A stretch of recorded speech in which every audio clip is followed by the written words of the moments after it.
Morning बच्चों, एक बार फिर हमारे ऑनलाइन एजुकेशन चैनल में आपका स्वागत है। और एक बार फिर मैं डॉक्टर संजय शर्मा आपके सामने एक नया वीडियो लेकर उपस्थित हूँ। बच्चों देखिए, हमारी जो लास्ट क्लास हुई थी उसके अंदर हम जो चर्चा कर रहे थे वो मुख्य रूप से मानव भूगोल और उसका जो अन्य सामाजिक विज्ञानों के साथ संबंध था उसकी हम चर्चा कर रहे हैं।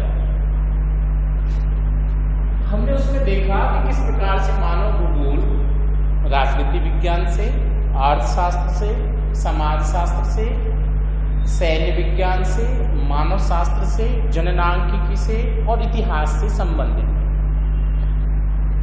यानी कि मानव भूगोल जो बच्चों अपने आप में अकेला विषय न होकर अन्य विज्ञानों से जुड़ा हुआ एक विषय है, जिसका एक व्यापक विषय क्षेत्र हमें देखने को मिलता है। आज हम चर्चा करने वाले हैं वो मानव और वातावरण के संबंधों की चर्चा करने वाले हैं। मानव और वातावरण के बीच जो आपसी संबंध पाए जाते हैं उनकी हम चर्चा करने वाले हैं। अब देखिए, आपको बहुत अच्छे से पता है कि मानव और वातावरण के बीच जो संबंध है वो हमेशा एक जैसे नहीं है। मानव ने अपनी उत्पत्ति से लेकर वर्तमान काल तक आते आते अपने आप को भी बदला है और साथ साथ में वातावरण को भी बदला है। तो सबसे पहले तो मानव के बारे में आप बहुत अच्छी तरह जानते हैं कि धरातल पर जो जैविक जगत आपको देखने को मिलता है उस जैविक जगत में सबसे बुद्धिमान प्राणी किसे माना गया है? मानव को माना गया है। और ये जो मानव है ये प्रत्येक दृष्टिकोण से पर्यावरण के साथ में अनुकूलन भी करता है और फिर अनुकूलन के साथ साथ में पर्यावरण में या वातावरण में परिवर्तन भी करता है। तो मानव और वातावरण के आपसी संबंधों के कारण दोनों का जो स्वरूप है वो बदलता जाता है। वातावरण को बदलने के दौरान मानव स्वयं भी बदलता है और अपनी आवश्यकताओं के अनुसार वो वातावरण को भी बदलता रहता है। यानी कि ये दोनों एक दूसरे को प्रभावित करते हैं, एक दूसरे को नियंत्रित करते हैं, एक दूसरे में बदलाव लाते हैं। और इसी कारण मानव वातावरण जो संबंध होते हैं उनके परिणाम स्वरूप भूगोल में विशेष रूप से हम ऐसा कहें कि मानव भूगोल के अंदर अनेक अवधारणाओं की उत्पत्ति हुई है। बहुत सारी अवधारणाएं हैं जो मानव भूगोल में निकलकर सामने आई। तो आज की जो हमारी चर्चा रहेगी वो विशेष रूप से इन्हीं अवधारणाओं से संबंधित रहने वाली है कि मानव वातावरण के आपसी संबंधों के परिणाम स्वरूप कौन कौन सी अवधारणाओं का उदय हुआ है। तो चर्चा करते हैं। देखो बच्चों, मानव और वातावरण के जो आपसी संबंध थे इनके परिणाम स्वरूप मानव भूगोल में तीन अवधारणाओं का उदय हुआ है। एक नियतिवाद के नाम से, ठीक है, दूसरा संभववाद के नाम से, संभववाद, और तीसरी यदि हम चर्चा करेंगे तो कौन सा हो जाएगा? नवनियतिवाद। ये तीन ऐसी अवधारणाएं हैं जिनका मानव भूगोल में क्या हुआ है? विकास। तो मानव और वातावरण की आपसी संबंधों की स्थिति के परिणाम स्वरूप ही मानव भूगोल के अंदर तीन अवधारणाएं निर्मित हुई, नियतिवाद के रूप में, संभववाद के रूप में और नवनियतिवाद के रूप में। आपकी जो फाइनल एग्जाम होती है, यूनिवर्सिटी की जो फाइनल एग्जाम होती है, उस फाइनल एग्जाम में भी इन अवधारणाओं में से किसी न किसी एक अवधारणा के बारे में अक्सर पूछा जाता है। या तो वो अंतिम जो प्रश्न आता है 10वां प्रश्न टिप्पणी के रूप में वहां डाल देता है, या फिर किसी एक जो राइटर है, लेखक है, उसकी एक लाइन को चूज करता है और उसको मेन प्रश्न के अंदर डाल। तो आप तो ये मान के चलिए इन तीनों अवधारणाओं में से एक प्रश्न की निकलने के पूरे चांसेस रहते हैं। तो आपको इनको ध्यान से सुनना है और ध्यान से वीडियो को देखना है। अब सबसे पहले चलते हैं बच्चों कहां पर? नियतिवाद। नियतिवाद होता क्या है, नियतिवाद किसे कहते हैं, नियतिवाद के समानार्थी शब्द कौन कौन से हैं, नियतिवाद को अन्य किन किन नामों से जाना जाता है। तो देखिए, नियतिवाद मानव और वातावरण के संबंधों की एक ऐसी स्थिति थी जिसमें मनुष्य जो था, मानव जो था, वो गौण रूप में था, यानी कि मनुष्य को गौण रूप माना गया है और प्रकृति को प्राथमिक रूप दिया गया। कहने का मतलब ये है कि नियतिवाद की स्थिति के दौरान प्रकृति को प्रधानता दी गई है, प्रकृति सर्वोपरि है, प्रकृति मालिक के समान है, प्रकृति स्वामी के समान है, और मानव की जो भूमिका रही थी बच्चों, वो नौकर के समान रही थी, एक दास के समान थी, प्रकृति को पूजने वाले आदमी के रूप में थी। कहने का मतलब ये निकल के आता है कि नियतिवाद मानव और वातावरण संबंधों की एक ऐसा दौर था जिसमें मानव के द्वारा प्रकृति की पूजा की जाती थी। प्रकृति को देवी देवताओं के रूप में मानव पूजता था, प्रकृति के प्रकोप से मानव डरता था। तो ऐसी जो भूमिका थी वो एक तरीके से प्रकृति मालिक के रूप में थी और मानव नौकर के रूप में, दास के रूप में था। और प्रकृति के द्वारा जो दशाएं निर्धारित की गई थी, उन्हीं दशाओं के अंदर रहकर मनुष्य अपना जीवन यापन करता था। अब ऐसी जो अवस्था थी वो मानव की आदिम अवस्था थी। मनुष्य के पास न तो तकनीकी ज्ञान था, न कुशलता थी, न शिक्षा का इतना ज्यादा प्रसार था, और उसके पास अनुभव की भी कमी थी। ऐसी स्थिति में पर्यावरण ने या प्रकृति ने या वातावरण ने उसके सामने जैसी दशा उपलब्ध करा रखी थी, उसी दशा के अधीन रहकर वो अपना कार्य करता था। और अपना कार्य करने के लिए यदि हम चर्चा करें तो वो प्रकृति को पूजता था देवी देवताओं के रूप में। जैसे आपने सुना होगा, हमारा जो भारत है वो प्राचीन काल से देवी देवताओं का पूजन करता आ रहा है। वैदिक काल में यदि हम देखें तो आपके सामने से बहुत सारे एग्जाम्पल निकल के हैं जिसमें प्रकृति की पूजा की जाती थी। आपने सुना होगा जल देवता, पानी पीने से पहले जल को प्रणाम, हे जल देवता क्या मैं पानी पी सकता हूँ, और पानी पीने के बाद में धन्यवाद देने की प्रक्रिया। पृथ्वी माता, अग्नि देवता, वायु देवता, पवन देवता, है ना ऐसा। तो ये देवता का मतलब क्या है, हम प्रकृति और उसके जो संघटक तत्व हैं उनको देवी देवताओं के रूप में पूज रहे हैं। ऐसी जो स्थिति रही बच्चों, वो किसके रूप में थी, नियतिवाद के रूप में। अब नियतिवाद जो रहा उसी को क्या कहा जाता है, निश्चयवाद भी कहा जाता है। ध्यान देने वाली बात है, निश्चयवाद के नाम से भी जाना जाता है। नियतिवाद कह दो या निश्चयवाद कह दो, एक ही बात है। तो ये जो प्रक्रिया रही, ये प्रारंभिक कालीन प्रक्रिया रही, और इसके लिए अनेक विद्वानों ने, अनेक जो भूलवेता हुए, उन्होंने अपने विचारों को भी परिपुष्ट किया था। अब देखिए, नियतिवाद की जो अवधारणा रही बच्चों, ये जर्मनी से प्रारंभ हुई। कहां से प्रारंभ हुई, जर्मनी से प्रारंभ हुई थी। और नियतिवाद का जो जनक माना जाता है वो फ्रेडरिक रेडजेल को माना जाता है। किसे माना जाता है, फ्रेडरिक रेडजेल को। फ्रेडरिक रेडजेल मानव भूगोल के जन्मदाता भी रहे हैं। और लास्ट वीडियो में हमने आपसे एक प्रश्न भी पूछा था, उम्मीद है आपने उसको कमेंट बॉक्स में उसका आंसर जरूर डाला होगा। उन्होंने एक प्रसिद्ध पुस्तक भी लिखी थी, एंथ्रोपोजियोग्राफी नाम की पुस्तक लिखी थी। उसमें उन्होंने सबसे पहले नियतिवाद, निश्चयवाद की जो अवधारणा थी उसके संदर्भ में अपने मतों को क्या किया था, परिपुष्ट किया था। तो नियतिवाद में प्रकृति की प्रधानता के स्वरूप को समझाया गया है, और जर्मनी के विद्वानों ने इसका पुरजोर समर्थन किया था। वो ये कहना चाहते थे कि मनुष्य की प्रधानता नहीं है, अपितु प्रकृति ही सर्वोपरि है। प्रकृति जो है वो ही प्रमुख है, और प्रकृति के अधीन रहकर ही मनुष्य को अपना जीवन यापन करना पड़ेगा। प्रकृति के अधीन रहकर ही मनुष्य की सारी क्रियाएं संपन्न होंगी।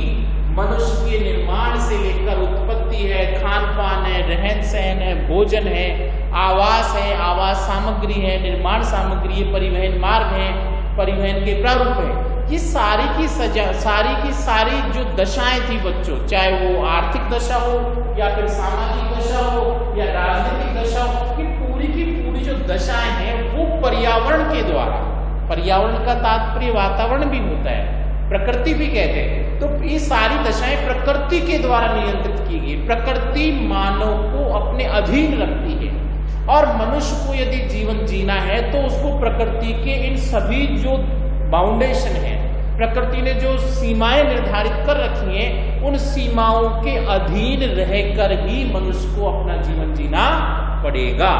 तो प्रकृति के अधीन रहकर मानव के द्वारा अपना जो जीवन यापन करने की प्रक्रिया थी, जिसमें मनुष्य पूर्ण रूप से प्रकृति के अधीन था, उसी दौर को बच्चों नियतिवाद की अवधारणा या निश्चयवाद की अवधारणा के रूप में जाना जाता है।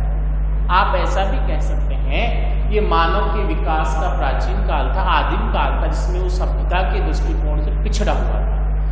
तो सभ्यता के दृष्टिकोण से पिछड़े हुए मानव की वातावरण के साथ में जो अवधारणा विकसित हुई वो ही नियतिवाद या निश्चयवाद के नाम से जानी जाती है। आप देखो, इस अवधारणा को स्पष्ट करने के लिए अलग अलग भूगोलवेताओं ने अपने अलग अलग विचार भी बताए। फ्रेडरिक रेडजेल की एक शिष्या थी, स्टूडेंट थी, इसका नाम था एलन चर्चिल सेम्पुल। क्या नाम था? Ellen Churchill Semple. ये फ्रेडरिक रेडजेल की शिष्या रही। इन्होंने नियतिवाद या निश्चयवाद की जो अवधारणा थी उसका कठोरता से पालन किया, या ऐसा कह सकते हैं ये नियतिवाद की कट्टर समर्थक थी। ये प्रकृति की प्रधानता को ही मानती थी। इनके अनुसार प्रकृति के द्वारा मनुष्य की या मानव की प्रत्येक गतिविधि को, प्रत्येक कार्य को, प्रत्येक स्थिति को पूर्ण रूप से नियंत्रित किया गया। मनुष्य प्रकृति के अधीन है और मनुष्य कोई भी परिवर्तन नहीं कर सकता। तो ऐसी प्रबल कट्टर समर्थक मानी जाती है इसकी नियतिवाद या निश्चयवाद की जो अवधारणा थी उसकी। कौन? Ellen Churchill Semple. अब देखो उन्होंने क्या क्या कहा था। इन्होंने एक पुस्तक लिखी थी, वातावरण का मानव पर प्रभाव। तो वातावरण का मानव पर प्रभाव नामक जो पुस्तक आई, उसमें इन्होंने इस वाद के बारे में या इस अवधारणा के बारे में, अपने समर्थन के बारे में विस्तृत रूप से बताया था। और उन्होंने कहा था कि मनुष्य भूतल की उपज है। इसका मतलब सिर्फ इतना नहीं कि वो उसका अंग है, अपितु मानव तो पृथ्वी के लिए एक बेटे के समान है। किसके समान है? बेटे के समान है। जिस प्रकार से एक माँ अपने बेटे को डांटती है, फटकारती है, लेकिन बाद में उसको दुलारती भी है, ठीक उसी प्रकार से प्रकृति मनुष्य को बहुत सारी समस्याएं पैदा करती है। प्रकृति ने मनुष्य के सामने बहुत सारी समस्याएं पैदा की, लेकिन उन सभी समस्याओं का हल धीरे से मानव के कान में बता दिया। इतनी अनुपम व्याख्या की थी किसने? इसी सेम्पुल ने, कि बिना प्रकृति और मानव के बीच में जो संबंध पाया जाता वो एक प्रगाढ़ संबंध है, अटूट संबंध है। ऐसा संबंध है जिसमें एक दूसरे के बिना अधूरे हैं, लेकिन प्रकृति की प्रधानता है। आगे चलकर इन्होंने इसी में बताया था कि प्रकृति जो है मानव की हड्डियों और तंतुओं में प्रवेश करके रग रग में बस गई है।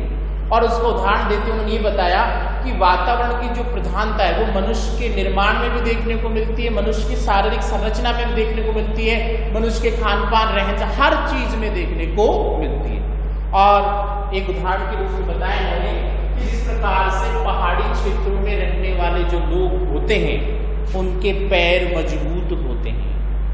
ये बताना चाह रही थी किस प्रकार से मानव की शारीरिक जो संरचना है वो प्रकृति के द्वारा नियंत्रित की गई है। तो पहाड़ीय पर्वतीय जो भाग होते हैं वहां रहने वाले लोगों के पैर मजबूत होते हैं ताकि वो बार बार पर्वतों पर उतर चढ़ सके। समुद्र के आसपास के जो लोग होते हैं, समुद्र तटों के आसपास के जो लोग होते हैं, उनका जो दैनिक क्रियाकलाप होता है, दैनिक जीवन में जो उपयोगी काम होता है वो समुद्रों से संबंधित होता है। तो उनको बार बार समुद्र में नाव चलानी पड़ती है। तो समुद्रों के आसपास रहने वाले लोगों की भुजाओं को मजबूत बनाया करते हैं, उनकी भुजाएं मजबूत पाई जाती हैं ताकि आसानी से नाव खेने का काम कर सके। मैदानी भागों के जो लोग होते हैं वो बाहरी संस्कृति के संपर्क में आते हैं, लोगों के साथ में उनका मेल जोल का जो सिस्टम होता है वो ज़्यादा देखने को मिलता है। इसी कारण वैचारिक दृष्टिकोण से खुलेपन वाले होते हैं। घास के मैदानों के जो लोग होते हैं वो एकेश्वरवादी हो जाते हैं, बाहरी लोगों के संपर्क में नहीं आते। तो बाहरी लोगों के संपर्क में नहीं आने के कारण बाहरी संस्कृति से उनका कोई संपर्क नहीं होता, एकेश्वरवादी हो जाते। तो ये ऐसी चीजें थी जो सैंपुल बताना चाह रहे थे किस प्रकार से मनुष्य की जो बनावट है वो वातावरणीय दशा या प्राकृतिक दशा के द्वारा नियंत्रित की गई है। उन्होंने ये भी बताया कि जो गर्म क्षेत्र होते हैं, गर्म क्षेत्रों में गर्म दशाएं पाई जाती हैं और गर्म दशाओं के अंदर हम देखेंगे खान पान की स्थिति भी अलग मिलती है, वस्त्रों का पहनाव होता है वो भी अलग मिलता है। इसी प्रकार यदि शीत स्थल होने वाले, ठंडे क्षेत्र होने वाले हैं तो ठंडे क्षेत्रों के अंदर पहनावा और खान पान अलग होने वाला है। आज हम चर्चा करेंगे जो एस्किमो जनजातीय ध्रुवीय क्षेत्रों के रहने वाले लोग हैं वो ऐसे वस्त्र पहनते हैं ताकि उनको बर्फ जमने की स्थिति में, बर्फ गिरने की स्थिति में गर्मी मिलती रहे, और इसी कारण वहां पर सील, व्हेल और कैरिबो इनके जो खाल होती है उनसे बने हुए वस्त्र पहने जाते हैं। लेकिन मैदानी भाग है, समुद्र तट के आसपास के भाग हैं, वहां पर ज्यादातर जलवायु सम पाई जाती है, विशेष रूप से समुद्र के क्षेत्रों के आसपास। तो वहां यदि मान लीजिए खाल से बने हुए वस्त्र पहन लें तो सीधी सी बात है ऐसा संभव नहीं हो पाएगा। जलवायु समान में तो ज्यादातर सूती वस्त्र पहने जाते हैं, रेशमी वस्त्र पहने जाते हैं, सर्दियों में ऊनी वस्त्र पहनते हैं। तो सर्दी, गर्मी, वर्षा की अलग अलग जो कंडीशन पाई जाती है, मौसमी दशाएं जो पाई जाती हैं, उन्हीं के अनुसार मानव का पहनावा भी क्या होता रहता है, बदलता रहता है। ठीक इसी प्रकार मनुष्य का खान पान भी बदलता है। क्या खाते हैं, गर्मियों में हम अलग खाते हैं, सर्दियों में हमारा खाना अलग होता है, बरसात के समय हमारा खाना अलग होता है, जंगलों में रहने वाले लोगों का खाना अलग होता है, ध्रुवीय क्षेत्रों में रहने वाले लोगों का खाना अलग होता है, मरुस्थल में जो लोग रहते हैं उनका खाना अलग। तो मनुष्य का चाहे खान पान हो, रहन सहन हो, वस्त्र आभूषण हो, समाज हो, संस्कृति हो, पशुपालन की प्रक्रिया हो या तो उसका शारीरिक संगठन, ये सारी की सारी चीजें जो हैं बच्चों पूरी तरह वातावरण के द्वारा नियंत्रित पाई जाती है। वातावरण को अपने आप में अपने अंडर में रखता है, मनुष्य उसके अधीन रहकर ही अपने कार्य करता है। तो प्रकृति की दासता के रूप में मनुष्य की जो भूमिका रही वो केवल एक नौकर के समान। प्रकृति मनुष्य को आदेश देती है, मनुष्य को उसका अनुसरण करना पड़ता है। जंगल थे, जंगलों में मनुष्य खेती नहीं कर सकता था इस अवधारणा के अनुसार, तो क्या किया, पेड़ों में रहने लग गया, शिकार करने लगा, गुफाओं में रहता था, पेड़ों की छाल का प्रयोग करता था, कंदमूल फल का प्रयोग। तो जैसी वातावरण ने दशाएं प्रदान की, उन्हीं दशाओं के अधीन रहकर जब तक मनुष्य अपना जीवन यापन करता है तब तक बच्चों को वातावरण नियतिवाद या निश्चयवाद का जो दौर होता है उसका प्रतिनिधित्व करता है। तो आज का ये जो हमारा वीडियो था बच्चों, इसमें हमने मानव वातावरण संबंधों के परिणाम से उत्पन्न होने वाली अवधारणाओं की चर्चा की, और उसमें भी हमारा जो डिटेल वीडियो रहा, पूरी तरह से वीडियो रहा, वो नियतिवाद या निश्चयवाद के संदर्भ में रहा। अभी ये वीडियो हमारा आगे भी चलेगा। नियतिवाद और निश्चयवाद के संदर्भ में हमने सिर्फ आज रेडजेल और सैंपुल के विचारों की चर्चा की। इनके अलावा भी जो भूगोलवेत्ता है जिन्होंने नियतिवाद का समर्थन किया था, उसकी चर्चा हम हमारे आगामी वीडियो में करने वाले हैं। देखो, कल जो लास्ट वीडियो था उसमें मैंने आपसे कहा था कि प्रत्येक वीडियो के अंत में हम आपसे प्रश्न पूछने वाले हैं हमारी वीडियो की सार्थकता के लिए। तो आज का जो वीडियो उसमें भी हम आपसे एक प्रश्न पूछने वाले हैं। कल का जो प्रश्न रहा होगा हमारे लास्ट वीडियो का, निश्चित रूप से आपने कमेंट बॉक्स में उसका आंसर डाला होगा, हम देखते रहेंगे, आप डालते रहिए आंसर। आज का जो हमारा वीडियो है उसका जो प्रश्न बनने वाला है वो ध्यान दीजिए। तो प्रश्न ये है कि नियतिवाद की जो अवधारणा है, नियतिवाद की जो अवधारणा है,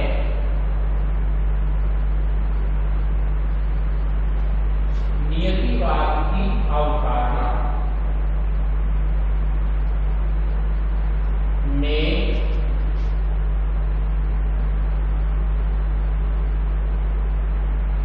किसे प्रधानता दी गई है, नियतिवाद की अवधारणा में किसे प्रधानता दी गई, यानी मुख्य भूमिका किसकी है, किसे प्रधानता दी गई। इस प्रश्न का आंसर आपको